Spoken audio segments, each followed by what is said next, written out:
guys, Dr. K. Hope everyone's doing well. We're always talking about the importance of mindset, being mindful. We had a couple of videos actually that we talked about the mind-body connection. Well, one of the things is, what are the biomarkers that can actually tell you, hey, am I getting better with all the mindfulness training, with all the mindset work that I'm doing? And one of those is heart rate variability. Heart rate variability, right? HRV. There's a lot of wearables that are now measuring that. It could be the Oura Ring, it could be the Whoop watch, the Apple Watch will measure it. What does it actually mean? It's the variation between your heartbeats, so they're not extremely regular. The higher the HRV, or heart rate variability, the more fit you are. Less stressed you are theoretically, the more you're able to deal with stressors in life. The lower the HRV, that's been associated with poor willpower, it's been associated with different cancers. It's been associated with inflammation. So it's important for your HRV to go ahead and actually be high.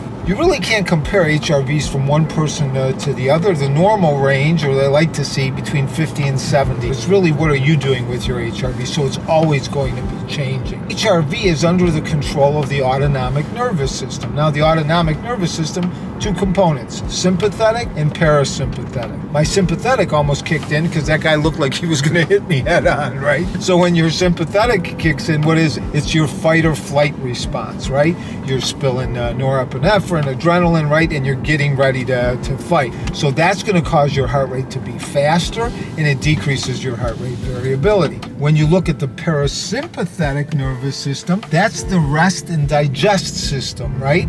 So that's the one that actually slows your heart rate down, increases peristalsis, saliva secretion, etc. So you want to be able to have a balance between those two systems. About 90% of everything that goes on neurologically is controlled by those two systems. So you want to have a heart rate variability that's actually high. Athletes use HRV to determine how much more they should train in order to prevent overtraining. So it's important to actually watch your HRV from that perspective. Now, how do you control HRV? Well, one way to be able to do it, obviously if you're physically fit, that will help increase your HRV, but the other component is actually breathing.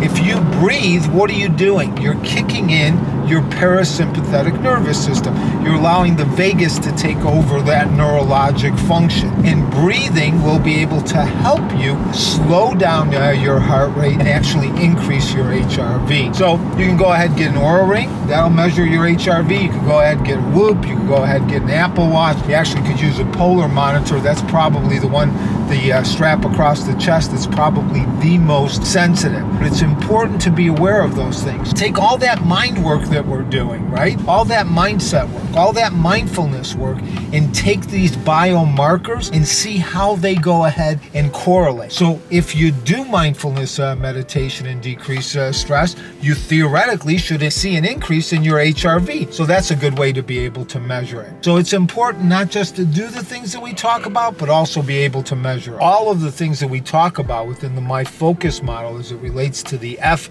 in the MyFocus model, the fitness component, which has to do with the physical fitness, sleep, nutrition, and diet. All three of those things are going to go ahead and actually increase your heart rate variability. Again, it's extremely important because there's correlation between heart rate variability and illness, and heart rate variability and how healthy you are. So you go ahead and you do things that make sense for you. Exercise, 7 to 9 hours of sleep and good quality sleep, proper nutrition, heart rate variability is going to bump up. So extremely important.